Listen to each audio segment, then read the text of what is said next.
Indo British advanced pain clinic నొప్పి మాయం surgery దూరం. For appointments 9155515563.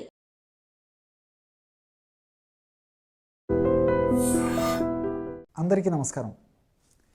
నేను మీ ఆయుర్వేద డాక్టర్ చిట్టిబొట్ల మధుసూదన శర్మని. మనం ఈ వీడియోలో మోషన్ ఫ్రీగా అవ్వాలంటే ఎలాంటి క్షేమదాయకమైనటువంటి ఔషధాన్ని వాడుకోవాలి అనేటువంటి అంశాన్ని గురించి తెలుసుకోబోతున్నాం. గత కొన్ని వీడియోల్లో కూడా అసలు మలబద్ధక సమస్య ఎందుకు వస్తుంది, ఆ సమస్య వచ్చినప్పుడు ఎలాంటి లక్షణాలు ఉంటాయి, మరి ఆ సమస్య ఎదురైనప్పుడు మీకే మీరు తయారు చేసుకోగల సులువైనటువంటి క్షేమదాయకమైనటువంటి గృహవైద్య చికిత్స విధానాలు ఏంటి మొదటి వివరాలు తెలియజేయడం జరిగింది. ఈ వీడియోలో మరొక ఫార్ములాని మోషన్ ఫ్రీగా ఎందుకు మనం తెలుసుకోబోతున్నాం. ఈ యొక్క ఫార్ములాని ఎలా తయారు చేసుకోవాలంటే దీనికి కావాల్సినటువంటి పదార్థాలు 3. మొట్టమొదటిది బాగా నిదానంగా రాసుకోండి. దీనికి కావలసినటువంటి పదార్థాలు 3. మొట్టమొదటి పదార్థం శొంఠి పొడి ఒక 20 గ్రాములు తీసుకోండి. శొంఠి పొడి ఒక 20 గ్రాములు తీసుకోండి. అట్లే సునాముఖి పొడి. ఈ సునాముఖి ఆకులు ఎండించినటువంటివి మనకు మార్కెట్లో దొరుకుతాయి. ప్రామాణిక కంపెనీ వాళ్ళు తయారు చేసేటువంటి చూర్ణం కూడా మనకు మార్కెట్లో దొరుకుతుంది. కాబట్టి వీలైతే మనం సునాముఖి ఆకులు తెచ్చుకొని మిక్సీలో వేసేసుకొని పౌడర్ తయారు చేసుకోవడం మంచిది. అలా వీలు కానటువంటి వాళ్ళు ప్రామాణిక కంపెనీ వాళ్ళు తయారు చేసేటువంటి సునామికి ఆకు చూర్ణం తెచ్చుకొని వాడుకుంటే సరిపోతుంది. ఈ సునామికి ఆకు చూర్ణం ఒక 20 గ్రాములు తీసుకోవాలి. అట్లే నల్ల జీలకర్ర కూడా మనకు పచారి కొట్టలో దొరుకుతుంది. నల్ల జీలకర్ర తెచ్చుకొని శుభ్రం చేసేసి కాస్త వేయించేసేసి చూర్ణం చేసి పెట్టుకొని ఒక 20 గ్రామ్స్ ఆ నల్ల జీలకర్ర చూర్ణం తీసుకోవాలన్నమాట. శొంఠి చూర్ణం 20 గ్రాములు, సునామికి ఆకు చూర్ణం 20 గ్రాములు, నల్ల జీలకర్ర చూర్ణము 20 గ్రాములు. ఈ 3 పదార్థాలు బాగా కలిపేసేసి ఒక గాజు సీసాలో నిల్వ ఉంచుకోవాలి. దీన్ని రోజు రాత్రిపూట పడుకునేటప్పుడు సేవించాలి. ఎలా సేవించాలంటే ఒక కప్పు గోరువెచ్చని పాలు తీసుకోండి, లేదా ఒక 100 ml గోరువెచ్చని పాలైనా సరిపోతుందన్నమాట. సో 100 ml నుంచి 150 ml లేదా 200 ml వరకు గోరువెచ్చని పాలు తీసుకొని అందులో మనం తయారు చేసి పెట్టుకున్నటువంటి చూర్ణము 1/2 టీ స్పూన్ అంటే ఇంచుమించు ఒక 2.5 గ్రాము వరకు ఆ చూర్ణాన్ని కలిపేసి అందులో ఒక 1/2 టీ స్పూను లేదా 1 టీ స్పూను బెల్లం పొడి కలిపేసేయండి. అంటే ఈ షుగర్ ఉన్నటువంటి వాళ్ళు, అదేవిధంగా ఎక్కువగా వెయిట్ ఉన్నటువంటి వాళ్ళు, ఇలాంటి వాళ్ళు కాకుండా మిగతా వాళ్ళందరూ కూడా, అంటే బెల్లాన్ని వాడదగినటువంటి వాళ్ళందరూ కూడా బెల్లం కలుపుకోవచ్చు.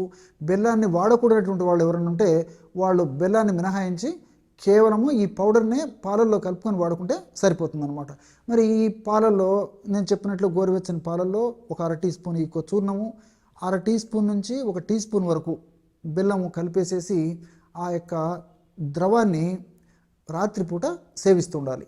ఈ విధంగా క్రమం తప్పకుండా సేవించడం వల్ల తీసుకున్నటువంటి మొదటి రోజు నుంచే దీని యొక్క అత్యంత శక్తివంతమైనటువంటి ప్రభావం మొదలైపోయి ఆ యొక్క తీసుకున్నటువంటి రోజు యొక్క ప్రభావం చేత మరుసటి రోజు ఉదయమే కాల విరేచనం ఆరోగ్యకరణం శ్రేష్టం అనేటువంటి మన మహర్షులు చెప్పినటువంటి పద్ధతి రీతిలో ఉదయం పూట మోషన్ సెన్సేషన్ మొదలయ్యి మనకు మెలకు వచ్చేటువంటి పరిస్థితి ఏర్పడుతుందన్నమాట. కాబట్టి ఈ విధంగా రోజు రాత్రిపూట ఈ యొక్క ఔషధాన్ని వాడుకోవాలి. ఒకవేళ మరి ఆ యొక్క పద్ధతిలో వాడినట్లయితే 2-3 సార్లు మోషన్ అయ్యేటువంటి పరిస్థితి కాస్త డోస్ తగ్గించుకొని వాడుకుంటే సరిపోతుందన్నమాట. కాబట్టి 3-4 రోజుల పాటు నేను చెప్పినటువంటి పద్ధతిలో వాడుకోండి. ఒకవేళ 2 సార్లు 3 సార్లు అట్లా ఏదైనా విరేచనలు అయ్యేట్లయితే కాస్త డోస్ తగ్గించుకుంటే సరిపోతుంది. 100లో 90% మందిలో నేను చెప్పినటువంటి ప్రమాణంలో వాడుకుంటే సర్వసాధారణంగా ఒక్కసారి ఫ్రీగా మోషన్ అయ్యేటువంటి పరిస్థితి ఏర్పడుతుంది. ఆధునికంగా మనం ఆలోచించినప్పటికీ ఈ శొంఠిలో ఉన్నటువంటి ఈ జింజరాలు, షాగోలు లాంటి రసాయన పదార్థాలు, అదేవిధంగా సునామికిలో ఉన్నటువంటి ఈ సినిడిన్ అనేటువంటి ఈ యొక్క రసాయన పదార్థము, అదేవిధంగా సెనసైడ్స్ అనేటువంటి ఈ యొక్క రసాయన పదార్థాలు, అట్లే నల్ల జీలకర్రలో ఉన్నటువంటి ఐసోక్వినులను ఇలాంటి రసాయన పదార్థాలు, ఇవన్నీ కూడా ప్రత్యక్షంగా పరోక్షంగా మరి మోషన్ ఫ్రీగా ఎందుకు ఉపయోగపడమే కాకుండా మరి ప్రేవుల యొక్క చలనాన్ని పెంచేటువంటి పరిస్థితి కూడా ఏర్పడుతుంది. రెండవది ఏంటంటే ఈ యొక్క 3 ఔషధాల్లో కూడా ఉన్నటువంటి ఔషధ తత్వాలు, రసాయన గుణాలు ఏవైతే ఉన్నాయో ఇవన్నీ కూడా మనకు కేవలము మోషన్ ఫ్రీగా ఎందుకు సహకరించడమే కాకుండా ఇతర అనేక రకాలైన బెనిఫిట్స్ కూడా కలుగజేస్తాయి. ఉదాహరణకి శొంఠినే మనం తీసుకున్నట్లయితే శొంఠి మంచి జీర్ణకారిగా పనిచేస్తుంది, ఆకలిని బాగా వృద్ధి చేసేందుకు ఉపయోగపడుతుంది. అదేవిధంగా శరీరంలో అధికంగా కొవ్వు ఉండేటువంటి పరిస్థితి ఏర్పడి వెయిట్ ఎక్కువగా పెరుగుతున్నట్లయితే ఆ వెయిట్ తగ్గేందుకు కూడా ఈ పరోక్షంగా శొంఠి ఉపయోగపడేటువంటి పరిస్థితి ఏర్పడుతుంది. వీటన్నిటితోడు మనం తీసుకునేటువంటి ఆహార పదార్థాల్లో కొవ్వు పదార్థాలు ఎక్కువగా ఉన్నప్పుడు ఆ కొవ్వు పదార్థాలను త్వరగా ప్రేవులు పీల్చుకోకుండా శొంఠిలో ఉన్నటువంటి వివిధ రకాలైన రసాయన పదార్థాలు ఉపయోగపడతాయి. కాబట్టి మనం ఆహార పదార్థాల్లో మరి ఆ ఫ్యాట్ ఎక్కువ ఉన్నటువంటి ఆహారాన్ని తీసుకున్నప్పటికీ అది త్వరగా ప్రేవులు పీల్చుకోవు. కాబట్టి పరోక్షంగా మరి వెయిట్ పెరగకుండా ఉండేందుకు కూడా ఈ యొక్క ఔషధం ఉపయోగపడుతుంది. అంతేకాకుండా ఈ యొక్క సునామికిలో ఉన్నటువంటి ఇంతకుముందే చెప్పుకున్నట్లు ఈ సినోసైడ్స్, అదేవిధంగా సినిడిన్ ఏ అండ్ బి ఇలాంటివన్నీ కూడా ఆ ప్రేవుల్లో మంచి వాతావరణం కలగజేయడమే కాకుండా ప్రేవుల్లో తయారైనటువంటి మలంలో ఉన్నటువంటి ఆ యొక్క నీటి శాతాన్ని ప్రేవులు పీల్చుకోకుండా ఉపయోగపడమే కాకుండా ప్రేవులలో మ్యూకస్ అంటే జిగురు పదార్థాన్ని ఎక్కువగా ఉత్పత్తి చేసి ప్రేవుల చలనాన్ని పెంచేసేసి మరి ముక్కకుండానే మోషన్ ఫ్రీగా అయ్యేటట్టు సాఫీగా అయ్యేటట్టు చేసేటువంటి పరిస్థితి ఈ సునామికలో ఉన్నటువంటి ఈ యొక్క సినిడిన్ A and B, sennosides C and D అనేటువంటి రసాయన పదార్థాలు ఉపయోగపడతాయి. అట్లే నల్లజీలకలో ఉన్నటువంటి ఐసోక్వినోలోన్ ఇలాంటి రసాయన పదార్థాలు కూడా ఈ ప్రేవుల చలనాన్ని పెంచడమే కాకుండా మోషన్ ఫ్రీగా ఎందుకు ఉపయోగపడతాయి. వీటితో పాటు మరి వెయిట్ పెరగకుండా కూడా ఈ యొక్క నల్లజీలకలో ఉన్నటువంటి రసాయన పదార్థాలు ఉపయోగపడతాయి. మరి ఈ 3 పదార్థాలు కలిపి మనం ఔషధంగా తయారు చేసుకొని వాడుకుంటున్నాం కాబట్టి ఔషధం మరింత శక్తివంతంగా, సమర్థవంతంగా, శీఘ్రంగా పనిచేసేటువంటి అవకాశం ఏర్పడుతుంది. వీటికి తోడు పాలలో ఉన్నటువంటి వివిధ రకాలైనటువంటి పోషకాంశాలు కూడా మోషన్ ఫ్రీగా ఎందుకు ఉపయోగపడతాయి, శరీరానికి పోషణ ఇస్తాయి.